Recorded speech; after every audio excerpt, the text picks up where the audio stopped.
इसी प्रकार से महाराज श्री के श्रीमुख से कथा प्रसंगों का निरंतर आनंद लेने के लिए पूज्य श्री के आधिकारिक YouTube चैनल को जरूर सब्सक्राइब करें और बेल आइकन को दबा दें।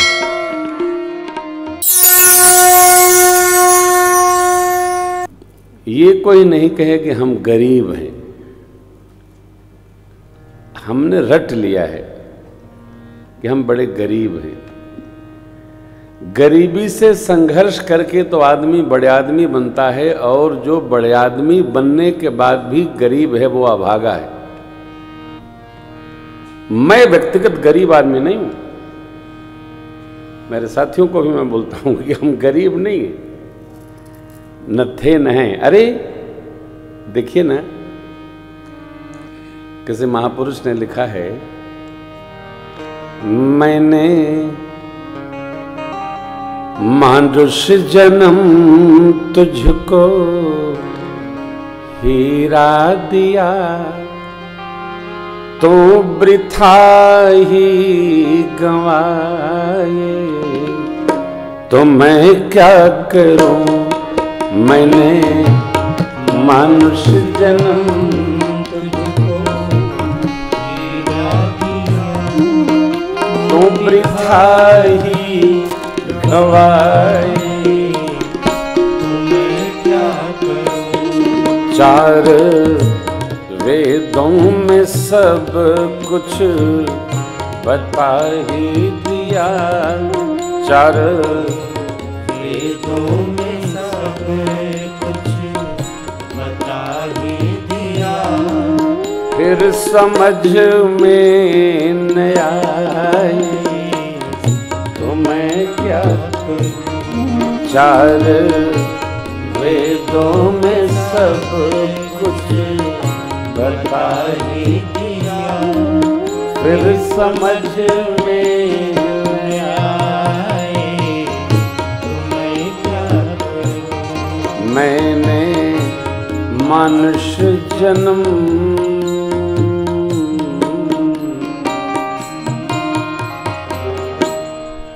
अब हीरा जन्म पाए, कह रहे गरीब है। हीरा लिए टहल रहे हो, कह रहे हो गरीब है। देखिए, एक हमारे बड़े अच्छे मित्र हैं, पत्रकार हैं, अजय मामा, लखनऊ। एक दिन बोले, महाराज श्री,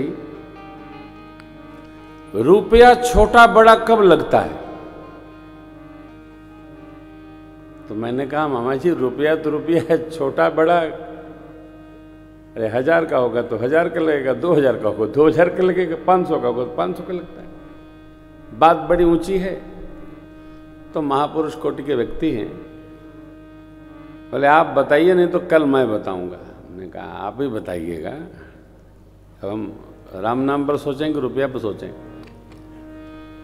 बड़ी अच्छी बात बताए। बोले महाराज श्री, जब हम होटल का बिल पे करते हैं तो रुपया छोटा लगता है, और भगवान के मंदिर के दान पात्र में रुपया जब डालना होता है तो रुपया बड़ा लगता है। क्यों? देखो, कल्पना करो, इस मुट्ठी में 2000, 500, 200, 100, 50, 20, 10, 5 का तो नहीं चल रहा है ना? चल रहा है 5। तो 2000 से आदमी शुरू करता है,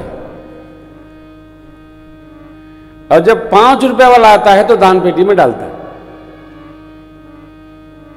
होटल का बिल चाहे 10,000 का हो, आदमी बिल आते ही, अब तो कार्ड आ गए हैं, ये लो निकाल लेना, 100 अपना भी निकाल लेना।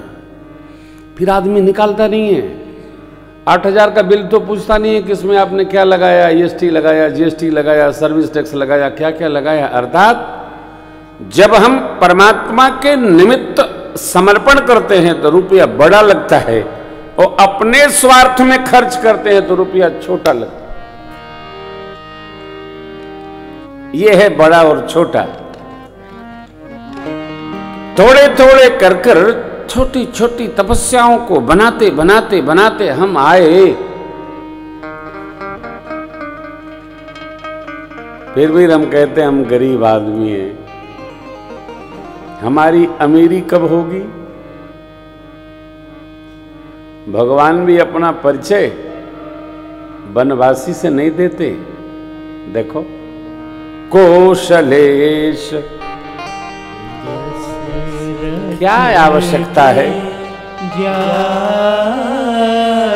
कह देते हम वनवासी हैं, अब वन में रहते हैं, ऐसा ऐसा हुआ।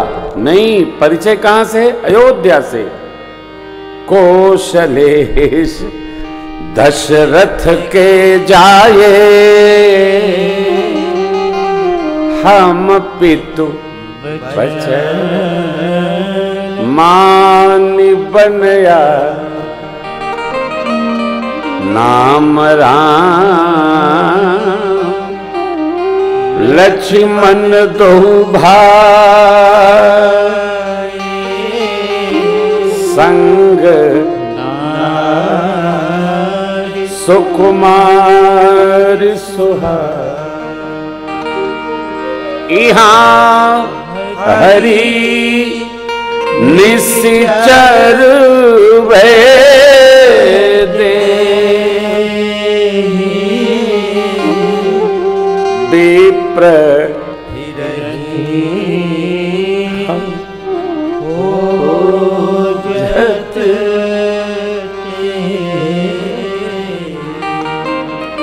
हम अयोध्या नरेश चक्रवर्ती महाराज दशरथ जी के पुत्र हैं। मेरा नाम राम है, इनका नाम लक्ष्मण है, हम दोनों भाई हैं। साथ में एक सुकुमारी देवी भी थी, निशाचरों ने हरण कर लिया। हे ब्राह्मण देव, हम उन्हीं को अन्वेषित कर रहे हैं, उनको ढूंढ रहे हैं। अब देखिए, भगवान जब श्री हनुमान जी से ये संवाद कर रहे हैं ना, तो हनुमान जी को नहीं पता है, लेकिन भगवान को तो हनुमान जी दिख रहे हैं, क्योंकि माया रूप भगवान को व्यापता नहीं। जैसे सती कीन सीता कर भेषा, परंतु राम जी को तो वो सती माता दिखी। तब तो जोरी पानी प्रभु कीनी प्रणामो, पिता समेत लीन निज नामो। भगवान को वो सती जी दिख रही थी। सती जी को लगा कि मैं तो सीता जी का वेश धारण कर रही हूं, सीता समझेंगे। भगवान ऊपर का आवरण नहीं देखते।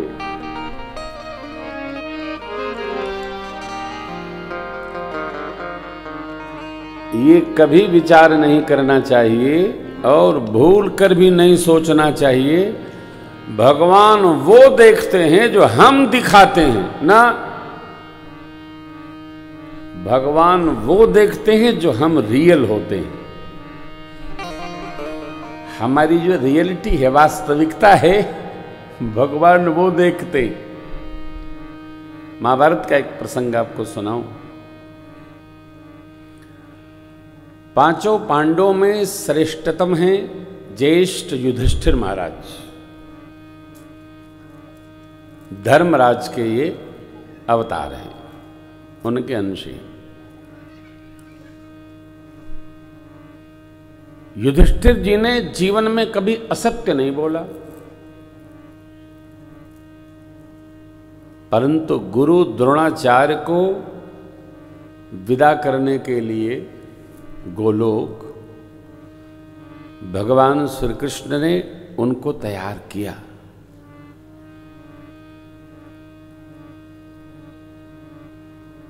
तो युधिष्ठिर बोले कि वासुदेव, मैंने आज तक कभी असत्य नहीं बोला,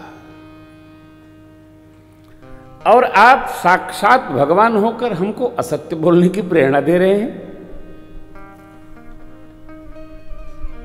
भगवान ने कहा, बड़े भैया, कार्य तो हमने भी बहुत नहीं किया है।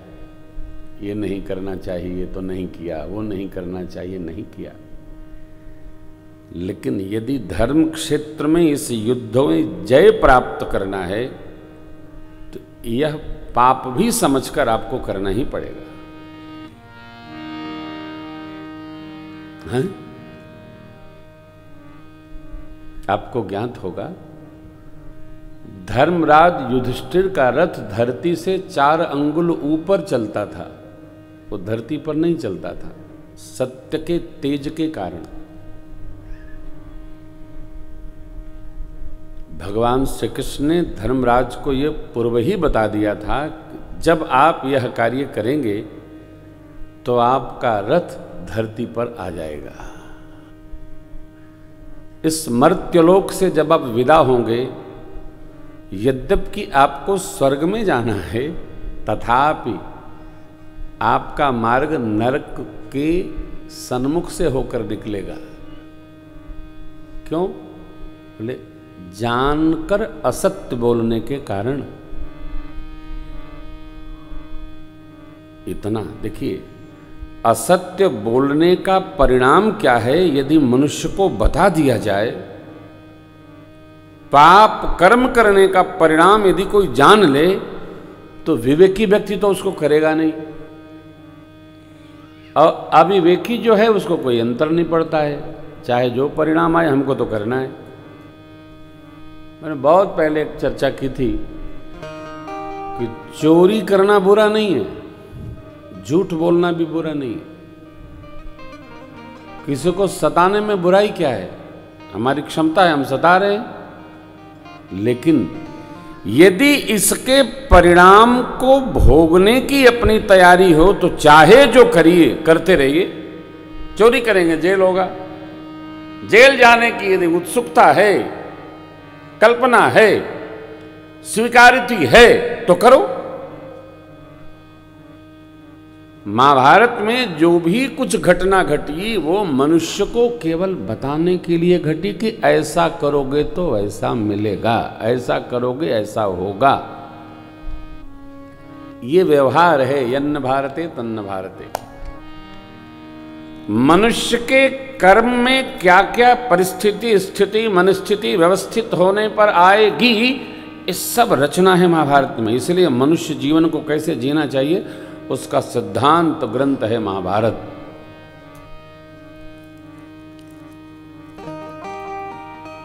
धर्मराज युधिष्ठिर ने कहा कि परंतु वासुदेव, ये घटना और यह व्यवहार ये तो बड़ा मुश्किल है, कैसे होगा?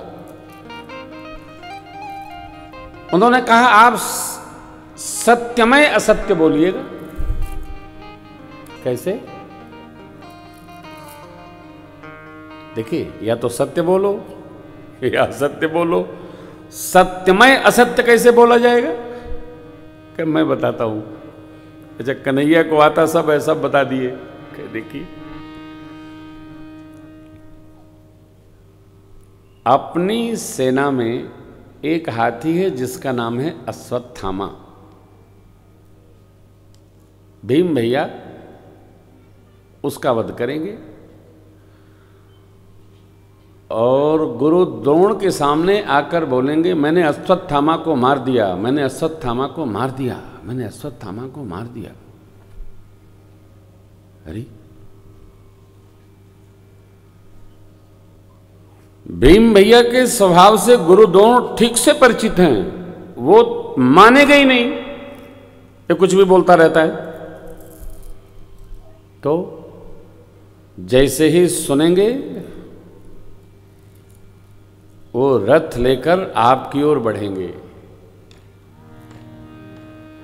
और आपसे पूछेंगे कि भीम अभी जो कहा है क्या वह सत्य है युधिष्ठिर? तो आपको यही सत्यमय असत्य बोलना है, आगे का मैं संभालूंगा। क्या बोलना है? अश्वत्थामा मरो, ये तो सत्य है, परंतु आगे ये बोलना है नरो वा कुंजरो, वो मनुष्य था कि हाथी, ये मैं निश्चयात्मक भाव से नहीं कह सकता। तो युधिष्ठिर जी ने कहा कि लेकिन वासुदेव मैं तो जानता हूं जो आप बता रहे हैं, तो मैं ये बाद वाला कैसे बोलूंगा? ले बाद वाला आपको बोलना है, उनको पहले वाला ही सुनाई पड़ेगा, बाद वाला सुनाई ही नहीं पड़ेगा। कैसे नहीं सुनाई पड़ेगा? वो मेरे पर छोड़िए। घटनाक्रम ऐसे ही घटा। अश्वत्थामा जो अश्वत्थामा हाथी था उसका भीम भैया ने वध किया और गुरु द्रोणाचार्य जी के सामने जाकर के जोर जोर से चिल्लाकर 3 बार बोले, मैंने अश्वत्थामा को मार दिया, मैंने अश्वत्थामा का वध कर दिया, मैंने अश्वत्थामा का वध कर दिया। सारथी से बोले, गुरुदेव रथ को युधिष्ठिर की तरफ ले चलो। ले गए।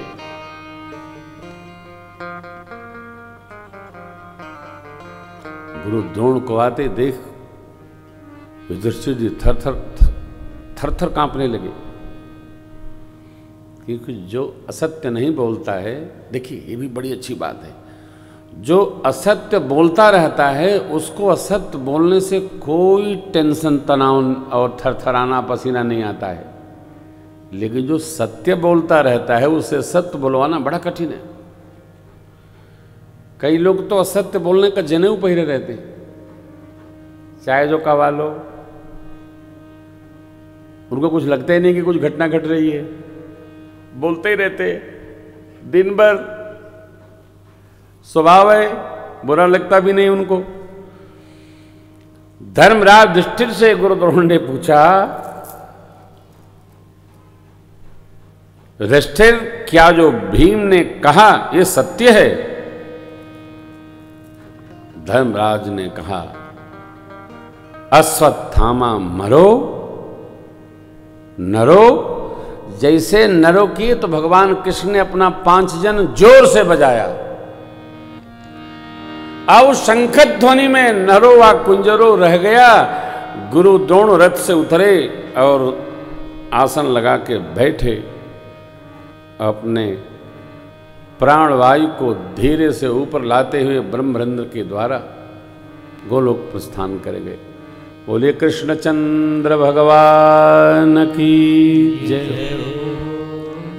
एक छोटी सी घटना धर्मराज के जीवन में संपूर्ण जीवन के लिए त्रास बनकर रह गई, और जो पूर्व में मैंने आपको कथा सुनाई है ये सब उनके साथ घटना घटी। यद्यप कि कई दिनों तक धर्मराज युधिष्ठिर भगवान वासुदेव से संवाद नहीं किए, क्योंकि मेरे जीवन में आपने यह पल उपस्थित कराया। मैं बहुत दुखी हूँ, मैं बहुत क्लांत हूँ, ग्लानि है मुझको। भगवान तो भगवान ने भगवान लीला पुरुषोत्तम में संभाल करके बहुत बातें समझाया, उनको शांत कराया। कहने का अभिप्राय यह है कि जहाँ तक हो सके, जितना अपने से बन सके, जीवन में सत्य का अनुसंधान करते रहना चाहिए, और सत्य के संग रहने का नाम ही सत्संग है। ये कथा सत्संग में गति करने को प्रेरित करती है। बहे सत्संग का दरिया, नहा लो जिसका जी चाहे, करो हिम्मत जरा डुबकी लगा लो जिसका जी चाहे।